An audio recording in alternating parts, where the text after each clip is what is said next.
एक बार एक मूर्तिकार अपनी छीनी और हथौड़ी से एक पत्थर को भगवान की मूर्ति का आकार देने का प्रयास कर रहा था। जैसे ही वह छीनी पर अपना हथौड़ा चलाता, वो पत्थर चिल्लाने लगता और कहने लगता कि ये क्या कर रहे हो, मुझे इतना मार क्यों रहे हो, मुझे बहुत दुख हो रहा है, तकलीफ हो रही है, पीड़ा हो रही है, मुझे अपने हाल पर छोड़ दो और यहाँ से चले जाओ। मूर्तिकार ने उस पत्थर से कहा, मुझे बहुत अच्छे से पता है कि तुम्हें बहुत ज्यादा दर्द हो रहा है, तकलीफ हो रही है और तुम बहुत ही ज्यादा पीड़ा में हो, लेकिन यदि आज तुमने इस दर्द को नहीं सहा, इस तकलीफ को नहीं सहा, तो जीवन भर तुम यहीं इसी प्रकार से पड़े रहोगे। मुझे पता है कि तुम में आगे बढ़ने की अपार संभावना है, तुम एक बहुत अच्छे पत्थर हो, लेकिन यदि तुम इसी प्रकार से रहोगे तो कभी भी आगे नहीं बढ़ पाओगे। इतना कहकर मूर्तिकार औजार उठाने वाला ही था कि पत्थर फिर से चिल्लाने लगा, गिड़गिड़ाने लगा, विनती करने लगा कि मुझे अपने हाल पर छोड़ दो, मुझे पता है कि जीवन के लिए कौन सी चीज सही है और कौन सी चीज गलत है, मुझे बहुत ज्यादा दर्द हो रहा है, अब मैं इस तकलीफ को बहुत ज्यादा नहीं सह सकता, मैं जिस हाल में हूँ तुम मुझे उस हाल में छोड़कर यहाँ से चले जाओ।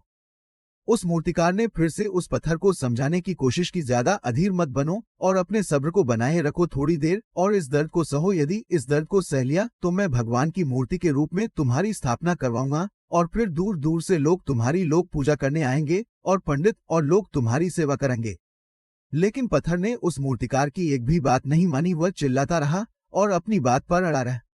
मूर्तिकार ने उस पत्थर को समझाने की बहुत कोशिश की, लेकिन वो पत्थर नहीं माना। अब मूर्तिकार भी थक चुका था और वह उस पत्थर को छोड़कर आगे बढ़ गया और थोड़ी ही दूर जाकर देखा कि एक और बहुत ही अच्छा पत्थर वहां पड़ा हुआ है। उसने छीनी और हथौड़ी उठाई और उस पत्थर को मूर्ति बनाने के लिए वो तैयार हो गया। मूर्तिकार ने छीनी और हथौड़ी का वार दूसरे पत्थर पर जारी रखा। दूसरे पत्थर को भी दर्द हुआ, तकलीफ भी हुई, लेकिन उस पत्थर ने बर्दाश्त कर लिया और देखते ही देखते थोड़ी समय के बाद उस पत्थर ने भगवान की मूर्ति का रूप धारण कर लिया। थोड़ी दिन बाद उस मूर्ति की एक मंदिर में स्थापना हो गई। धीरे धीरे करके लोग वहां पूजा पाठ करने आने लगे, लोगों की मन्नतें वहां से पूरी होने लगी और वह मंदिर बहुत ही ज्यादा प्रसिद्ध हो गया।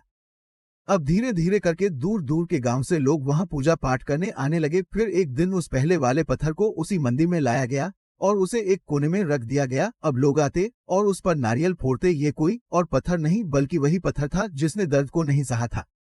अब वो पत्थर मन ही मन बहुत ज्यादा पछता रहा था, दुखी हो रहा था और अपने आप से कह रहा था कि काश मैंने उस दिन उस दर्द को, उस तकलीफ को सह लिया होता तो आज लोग मेरी भी पूजा करते। इसलिए आप भी अपने जीवन में हमेशा याद रखिएगा कि जब भी आप अपने करियर की शुरुआत में किसी काम को कर रहे हो, पढ़ाई कर रहे हो या कोई भी काम कर रहे हो और उसमें आपको दर्द हो रहा है, तकलीफ हो रही है, ज्यादा मेहनत करनी पड़ रही है, तो आप रुकिएगा मत, किसी और रास्ते की शुरुआत मत करिएगा, क्योंकि कोई और रास्ता आपको सफलता नहीं दे सकता है। आपको उस दर्द को, उस तकलीफ को सहना ही होगा और उस दर्द को, उस तकलीफ को सहकर आप ज्यादा मजबूत बनेंगे और तभी आप अपने जीवन में आगे बढ़ पाएंगे। और जीवन में हमेशा याद रखिएगा कि आपको पहले पत्थर की तरह नहीं बल्कि दूसरे पत्थर की तरह बनना है।